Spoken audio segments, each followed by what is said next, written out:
Do you ever find yourself losing hope? Well, if you do, it's okay, but you shouldn't.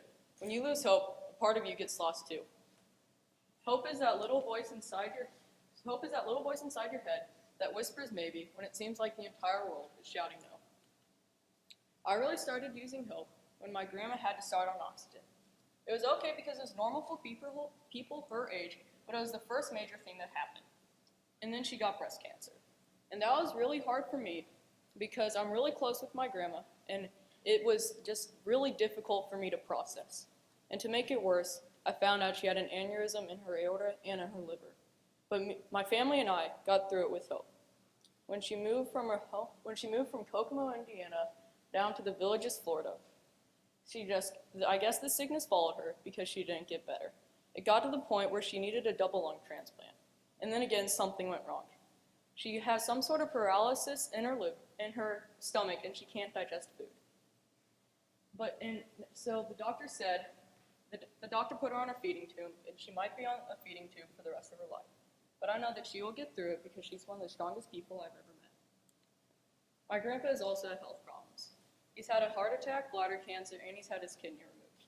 When he had his heart attack, I was standing at my kitchen table, and I had to sit down immediately because I thought I was going to collapse. Because I'm really close with my grandpa.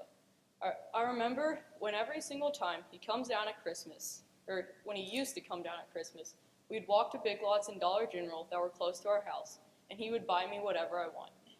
This one time, he bought me a toy gun, and when I got home, my mom was mortified. She could not believe it, but she let me keep it because my grandpa and I were always super close. When he had his bladder cancer, 2 or 3 weeks later, they also found a tumor in his kidney. But they could not remove that tumor because he was going through chemo and radiation for his bladder cancer.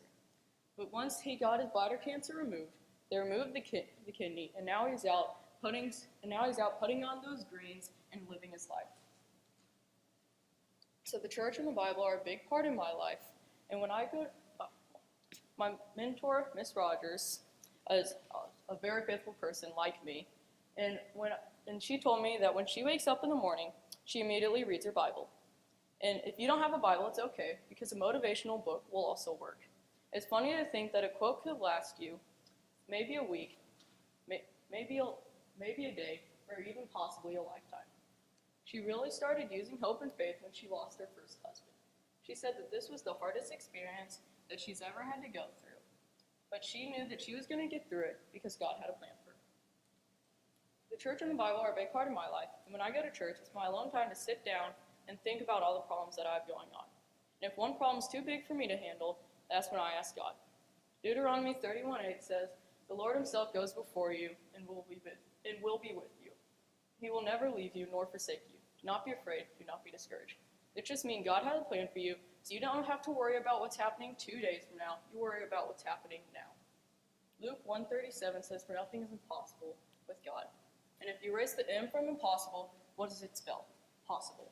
And I don't think that this is a coincidence, because nothing is impossible, everything is possible. So, there are many hurdles with hope. One of the hurdles is having too much hope. And with too much hope comes thinking that everything will get better.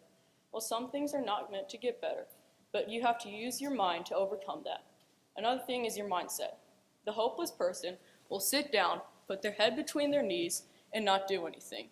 But when you have hope, you leap up and you set goals, and you achieve those goals, and you live your life the way that you want to live. Not the way that hopeless alter ego wants to live, but the way you want to live. And that's the best gift of all. There are ways to overcome this monster inside of you. One of the ways is with this picture right here. Now you might just be thinking, what is with this picture? It's just a glass of water. But it's not. The hopeless person will see that glass of water as being half empty. But when you have hope, you see that glass of water being half full. And that just means that when you have hope, you focus on the good and not the bad. There are many benefits to hope, and just some of the benefits are less stress, and it makes you proactive. You have less stress because you're not thinking about that hopeless situation, but you're actually thinking about that 4-page science paper or that math test you haven't studied for. But when you have hope, you know that situation's being taken care of, and so you can knock out that science paper, study for that math test, and still maybe catch an episode of your favorite show. It also makes you proactive.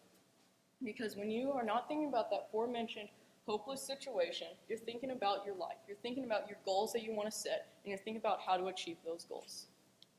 So I have one more question to ask you. What is hope to you? Hope to me is the light at the end of the tunnel. So are you going to stay in that tunnel and let that light slip away, or are you going to go out and grasp the light?